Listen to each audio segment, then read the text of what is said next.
Nestless YouTube channel. Selamat pagi teman-teman semua. Mungkin untuk pertama-tama aku mau memperkenalkan diri dulu.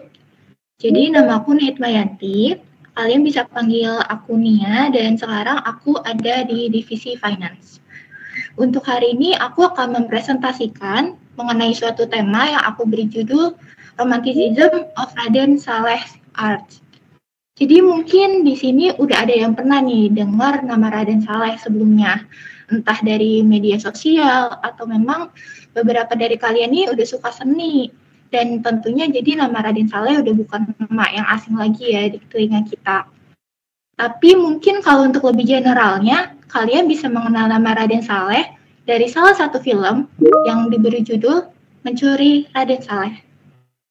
Jadi untuk sekilasnya, film Mencuri Raden Saleh ini disutradarai oleh Angga Dima Sasongko dan dirilis pada tanggal 25 Agustus 2022. Tapi kali ini aku nggak mau membahas tentang filmnya nih, melainkan membahas mengenai lukisan yang ada di film tersebut. Dan lukisan itu berjudul Penangkapan Pangeran Diponegoro. Mungkin sebelum aku masuk ke inti presentasi, aku akan menceritakan sedikit bagaimana biografi dari Raden Saleh. Raden Saleh bernama lengkap Raden Saleh Syarif Bustaman, seorang pelukis termahal di Indonesia yang memiliki aliran romantisme untuk setiap karya-karyanya.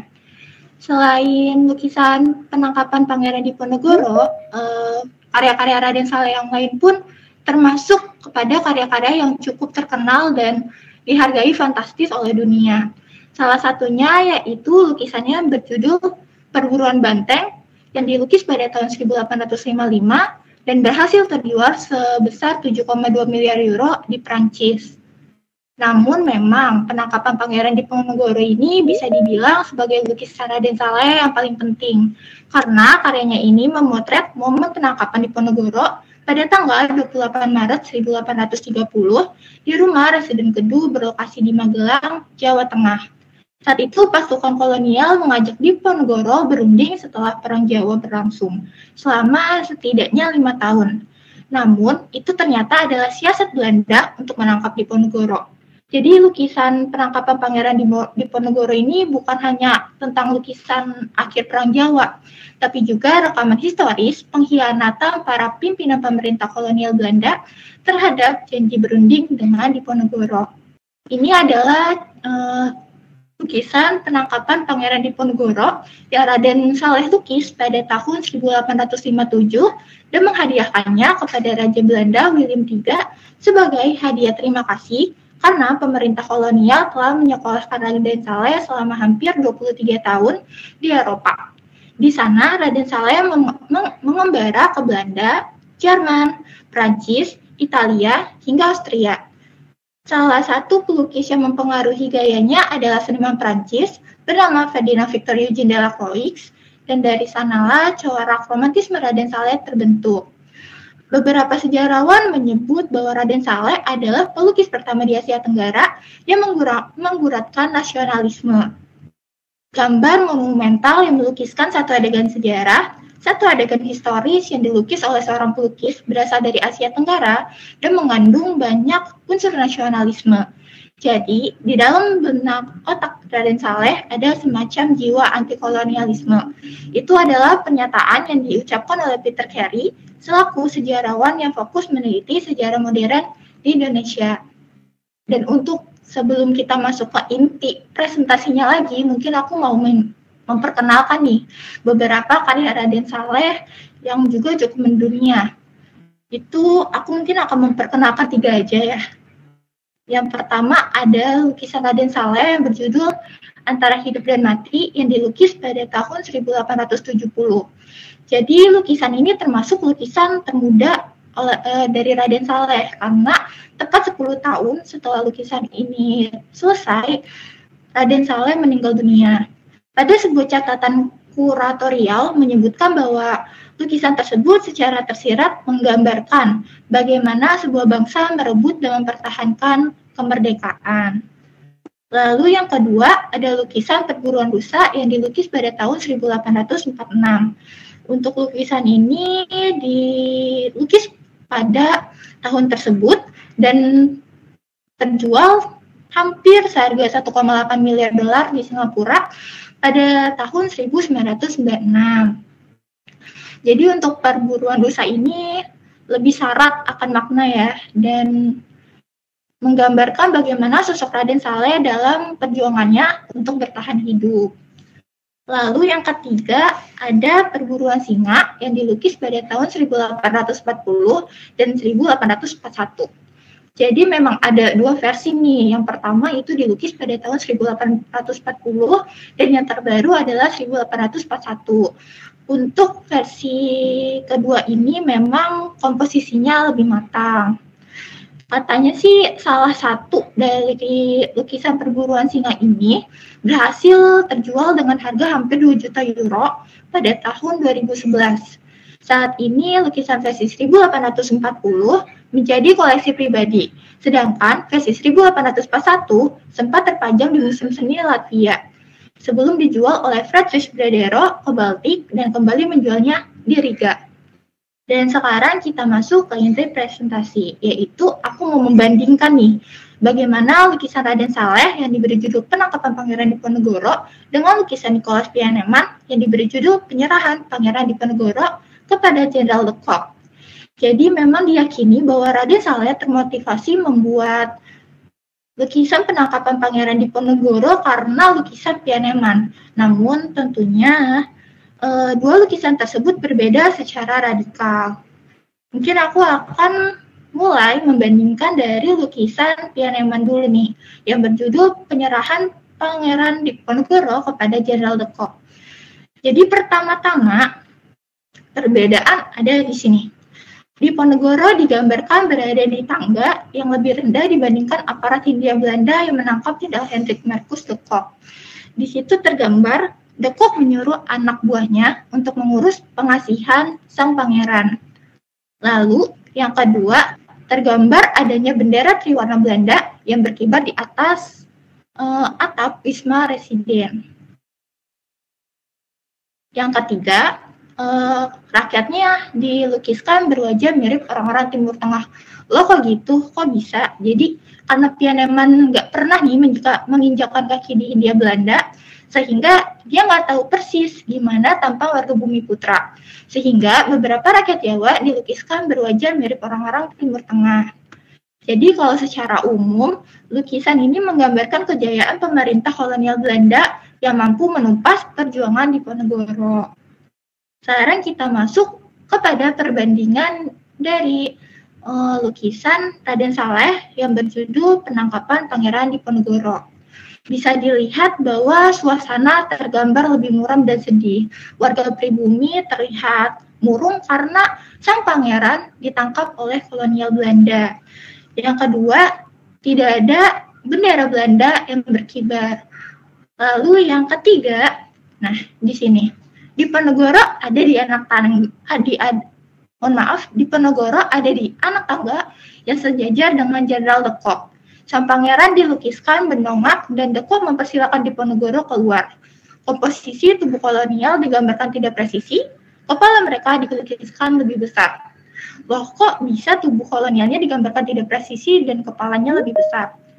Jadi ada salah satu pernyataan yang juga diucapkan oleh Peter Carey, yaitu semua gambar dari orang Belanda terlalu besar untuk badan mereka, hanya orang pribumi yang proporsional. Jadi, ini adalah salah satu pasemon dalam alam pikiran orang Jawa bahwa orang Belanda adalah buta sabrang, orang-orang yang termasuk dalam golongan buto atau raksasa.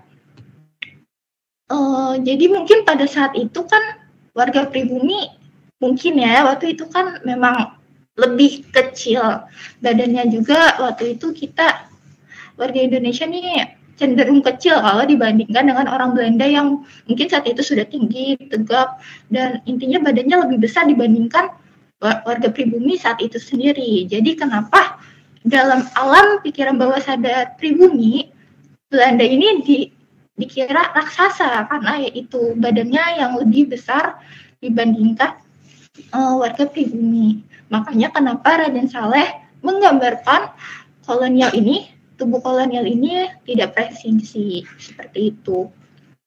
Nah, tapi perbedaannya nggak cuma itu aja nih. Jadi mungkin kalau untuk pertama kali kita ngelihat nih lukisannya, nggak akan terlalu mention tentang hal ini nih, dua hal ini. Jadi apa sih perbedaannya? Ini perbedaannya ada di lampu. Ini bener-bener aku waktu pertama kali lihat pun aku nggak pernah ngeh kalau posisi lampu ini pun berbeda kayak gitu.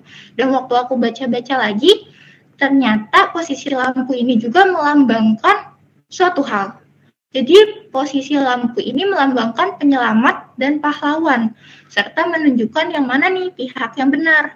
Posisi lampu pada lukisan Pieneman berada di atas kepala Jenderal de Kock, dan posisi lampu pada lukisan Raden Saleh berada di atas kepala Pangeran Diponegoro. Jadi posisi lampu adalah simbol yang mempresentasikan siapa yang benar. Karena di lukisan Pieneman lampunya ada di atas kepala Jenderal de Kock, jadi ya Pieneman berpikir bahwa Jenderal de Kock adalah pihak yang benar. Tapi Raden Saleh beranggapan bahwa Pangeran Diponegoro adalah pihak yang benar. Makanya kenapa lampu itu berada di atas kepala Raden Saleh.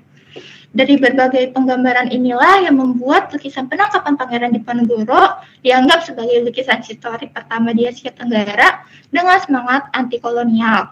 Dari lukisan penangkapan Pangeran Diponegoro sebagai bentuk balasan atas lukisan yang dibuat oleh Nicholas Pieneman juga dapat memberikan pemahaman bahwa setiap orang, setiap kubu pasti memiliki pandangan dan prinsipnya masing-masing sesuai di mana mereka berada. Pieneman menggambarkan bagaimana kekuatan yang dimiliki oleh Belanda hingga dapat menangkap Diponegoro. Namun, Raden Saleh menggambarkan bagaimana Pangeran Diponegoro penuh dengan keberanian dan kekuatan sebagai bentuk dari penolakan kolonialisme pada masa itu. Sehingga setiap pihak memiliki cerita dan versinya masing-masing sesuai apa yang dipercayai oleh mereka sendiri. Ya, sekian presentasi dari saya. Mungkin bila ada yang ingin menambahkan, berkomentar, atau bertanya, dipersilakan. Terima kasih. Ya, ini satu materi yang sangat segar lagi ya. Saya sangat senang ya melihat keragaman dari ILM ya. Kita kan mayoritas paling sering soft skill gitu ya. Tapi ini sebuah materi yang benar-benar menambah wawasan ya. Saya nggak tahu tuh ternyata detailnya seperti itu dari lukisan Raden Saleh ya. Ya pertama nama Raden Saleh ya mungkin karena saya juga orang yang udah cukup lama gitu ya, udah umurnya banyak gitu ya. Tentunya mendengar pelukis Raden Saleh itu bukan nama yang asing ya. Zaman dulu juga waktu sekolah dulu pelajaran sejarah gitu ya atau pelajaran bahasa Indonesia gitu. Nah itu pasti pelukis Raden Saleh itu salah satu nama yang juga disebut ya, selain nama-nama besar yang lain ya. Tapi dulu waktu mendengar nama itu nggak tahu lukisannya kayak apa gitu ya.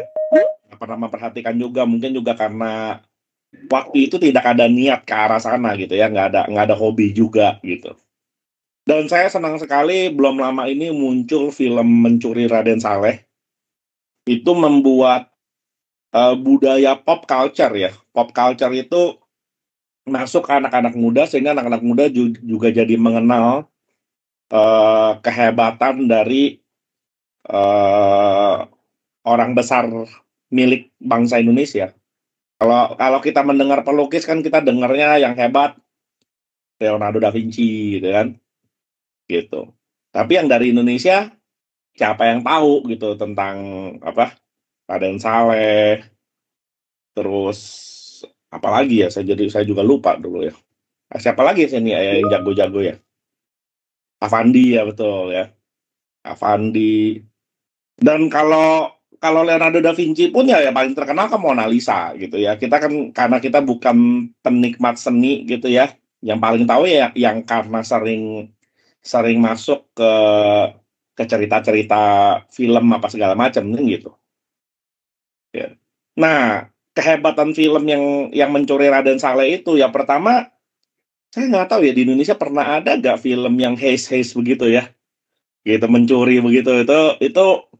Itu kan film yang seru ya kalau yang udah ngomong heist begitu gitu ya. Jadi tiba-tiba di Indonesia punya ada cerita seperti itu, senang sekali gitu. Cuman memang waktu itu saya nggak nonton di bioskop ya, momennya juga nggak pas, tapi senang sekali udah muncul di Netflix. Jadi yang punya Netflix segeralah berburu nonton film Mencuri Raden Saleh, itu recommended ya. Dari sana ya akhirnya kita mengenal mengenal tadi ya, dan ternyata Olenia sekarang digali lebih dalam lagi tuh ya, ternyata artinya gitu dari lukisan yang itu, dan ternyata di luar lukisan itu ada lagi yang perburuan singa tadi gitu ya, gitu ternyata ada juga. Jadi kita sekarang semakin dikenalkan lagi karya-karyanya Raden Saleh gitu. Nah, ini yang saya sebut namanya menambah wawasan. Kita tuh perlu ya punya punya banyak hal yang kita ketahui walaupun dikit-dikit gitu ya, tapi kita nggak dunianya itu mulu gitu loh. Memang kalaupun kita mau ngambil sebuah hikmat dari apa ya, dari apa yang disampaikan oleh Nia gitu ya. Nah, di situ kita bisa bisa belajar salah satu yang disebut namanya perspektif ya. Ya ini yang saya kaget juga, ternyata Mencuri Raden Saleh adalah penangkapan Pangeran Diponegoro adalah jawaban dari Raden Saleh terhadap ketidaksetujuannya atas lukisan si siapa tadi namanya itu ya. Dan ketidaksetujuannya itu dijawab dengan cara yang elegan. Nah, itu hebatnya ya Raden Saleh. Ya, dia melihat sebuah lukisan, dia tidak setuju, lukisannya digambarkan demikian, dia jawab dengan lukisan. Ya begitu, orang-orang yang levelnya intelektual, ya, bukan caranya nggak setuju lalu main grebek, ya, main dengan kekerasan. Ya, kalau memang ada sebuah ketidaksetujuan secara intelektual, ya jawab saja dengan intelektual. Ya, sehingga menimbulkan sebuah perdebatan, ya kita yang menonton akan belajar dari perdebatan tersebut. Kalau yang debatnya bagus gitu ya, justru kita kagum sama kedua pendebat karena masing-masing membawa argumen yang hebat gitu. Ya sama seperti jawabannya Raden Saleh terhadap si pelukis asing itu. Ini detail-detailnya ya kalau kita lihat ya, itu bagus sekali loh itu. Pencahayaannya ya, terus muka-mukanya gitu ya. Kalau memang kita penikmat seni pasti kita akan melihat every detail. Sampai posisi lampu ada di mana, siapa yang nyangka begitu. Kalau tadi Mia kagak ngomong juga siapa yang mikirin posisi lampu di mana. Ya, tapi itu menunjukkan kedalaman pemikiran si Raden Saleh ya terhadap konsep lukisan yang dia membangun. Mengenai sejarahnya seperti apa ya, siapa yang tahu ya. Ketika Pangeran Diponegoro ditangkap lalu digiring begitu ya, terus siapa yang tahu kejadiannya dulu kayak apa gitu. Nggak ada yang tahu kita. Gitu. Maka setiap orang sih dipersilakan untuk membangun perspektifnya masing-masing. Sejarah memang seperti itu. Nah, itu saya sukanya membaca sejarah juga begitu ya. Ya, jadi kita juga bisa melihat perspektif orang terhadap sejarah. Dan sejarah itu ya kalau saya kan dari kalau memungkinkan gitu ya, dan memang dibawakan secara menarik gitu ya. Kita senang ngikutin sejarah. Ya, mau sejarah Amerika, sejarah Cina, sejarah Indonesia gitu. Senang kita ngikutinnya gitu. Dan karena di dalam sejarah itu banyak pembelajaran kehidupan yang kita lakukan. Karena kalau kita bicara sejarah itu, kita bicara apa sih? Kita bicara perilaku manusia kok. Jadi sejarah itu bicara tentang bagaimana manusia bersikap, bagaimana manusia bertindak terhadap keadaan saat itu. Gitu. Dan bagaimana mereka bersikap, mereka bertindak, mereka melakukan hal yang benar, dan mereka melakukan juga hal yang salah. Gitu. Nah, apapun yang mereka lakukan, itu bisa kita pelajari supaya kita bisa mengulang hal yang benar, bisa menghindari hal yang salah. Kan itu fungsi dari sejarah. Gitu. Ya. Nah, ini yang saya lihat yang bisa kita pelajari gitu. Jadi ya kira-kira itu aja tambahan dari saya, ya.